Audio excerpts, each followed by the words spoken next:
মুখ্যমন্ত্ৰীৰ শপত গ্ৰহণ অনুষ্ঠানৰ বাবে বিশাল আয়োজন। ৰাজ্যৰ ভিন্ন প্ৰান্তৰ পৰা শপত গ্ৰহণ অনুষ্ঠানলৈ আহিব লক্ষাধিক লোক। ভিআইপি ভিভিআইপিৰ আগমন ঘটিব খানাপাৰালৈ।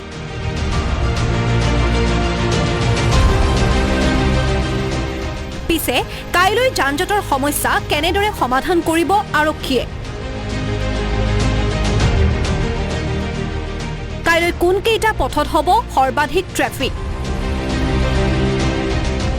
কোনকেইটা পথ আৰক্ষীয়ে কৰিছে বন্ধ? শপত গ্ৰহণ অনুষ্ঠানৰ বাবে আৰক্ষীৰ নতুন ৰোডমেপ। কাইলৈ পুনৰ মুখ্যমন্ত্ৰী ৰূপে হিমন্ত বিশ্ব শৰ্মাই খানাপাৰাৰ পশু চিকিৎসা মহাবিদ্যালয়ৰ খেলপথাৰত শপত গ্ৰহণ কৰিব। এই শপত গ্ৰহণ অনুষ্ঠানত উপস্থিত হ'ব ৰাজ্যৰ লাখ লাখ ব্যক্তি। গুৱাহাটী ৰাজপথেৰে গতি কৰিব কেইবাজনো কেন্দ্ৰীয় মন্ত্ৰীৰ লগতে কেইবাখনো ৰাজ্যৰ মুখ্যমন্ত্ৰীসহ ভিআইপি ভিভিআইপিয়ে। এই সময়ছোৱাত গুৱাহাটীৰ ৰাজপথত কাইলৈ সৃষ্টি হ'ব পাৰে বিশাল যান-জঁটৰ। আপুনি বিশেষ কাম নাথাকিলে কেইটামান পথেৰে অহা যোৱা নকৰাই ভাল হ'ব। গুৱাহাটী ট্ৰেফিক আৰক্ষীয়ে কাইলৈ দিনটোৰ বাবে দিছে বিশেষ পথ নিৰ্দেশনা। গধুৰ বাহন আৰু লঘু বাহনৰ বাবে পুৱা 9 বজাৰ পৰা 2 বজালৈকে বন্ধ থাকিব কইনাধৰাৰ পৰা বিমানবন্দৰ সংযোগী পথ।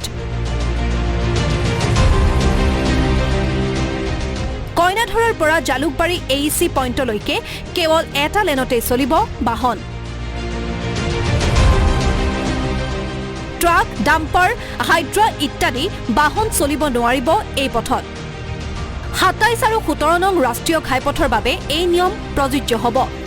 বিমান বন্দৰলৈ গ'লে 2 ঘণ্টাৰ সময় লাগিব পাৰে আপোনাৰ।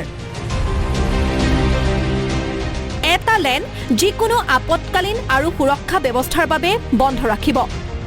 27 নং আৰু 17 নং ৰাষ্ট্ৰীয় ঘাইপথৰ ছাৰ্ভিচ লেনত কৰিব নোৱাৰিব পাৰ্কিং। বতাহঘুলি, পাঞ্জাবাৰী, 6 মাইল, খানাপাৰাত পথৰ কাষত নিষিদ্ধ কৰা হৈছে পাৰ্কিং। পাব্লিকৰ তাৰোপৰি ভাৰতবৰ্ষৰ বিভিন্ন জাগাৰ পৰা বিভিন্ন ধৰণৰ বিভিন্ন কেটেগৰী মানুহ ইয়াত আহিব এটেণ্ড কৰিব চুৰিং চেৰিমনি। অলৰেডি আমি যিটো ৰুলছ এণ্ড ৰেগুলেশ্যন কৰিছোঁ সেইটো ৰাতিপুৱা 9টা বজাৰ পৰা দুপৰীয়া 2টা বজাত।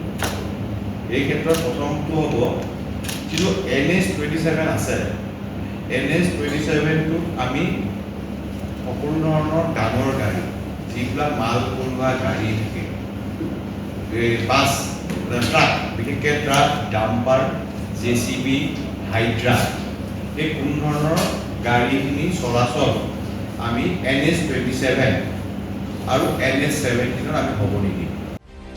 মুঠতে কাইলৈ গুৱাহাটীৰ বিভিন্ন পথত হ'ব পাৰে তীব্ৰ যান-জঁট। সেয়ে কাইলৈ কিছুমান পথক আপুনি অৱহেলা কৰাই ভাল হ'ব।